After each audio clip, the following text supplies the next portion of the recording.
sa isa na namang episode ng C3 Clips. Lahat tayo ay nagnanais ng matino, mahusay at maaasahang pamamahala. Pero sa likod ng isang tapat at maayos na pamahalaan, may isang bahagi na madalas ay hindi napapansin: ang Full Disclosure Policy Board.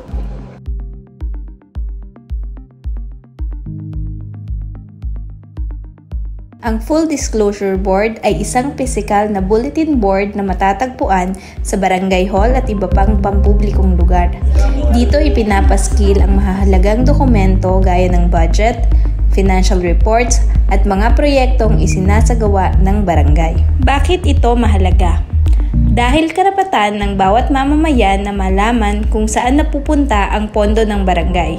Sa pamamagitan ng FDB, nagkakaroon tayo ng transparency o pagiging bukas sa pamamahala. Ito rin ay simbolo ng accountability o pananagutan ng mga opisyal sa taong bayan. Ang DILG Memorandum Circular bilang 2010-083 ay nagsisilbing gabay ng mga lokal na pamahalaan na ganap na isa publiko ang ilang partikular na dokumentong pampinansyal sa kanilang mga nasasakupan. Dahil naniniwala po ako na ang Full Disclosure Policy ay kailangang ipatupad pagdating sa barangay upang maiwasan ang maling paggamit ng pondo at ang korupsyon dahil ang malinis, tapat at maayos na paggastos ng isang pondo ay malaking bagay para sa pagpapaunlad ng isang pamayanan.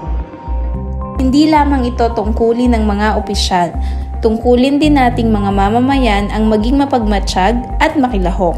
Ang kaalaman ay kapangyarihan at nagsisimula ito sa pagtingin, pagtatanong at pag-unawa ng nilalaman ng Full Disclosure Policy Board. Ito ang C3 Clips. Ayos ka!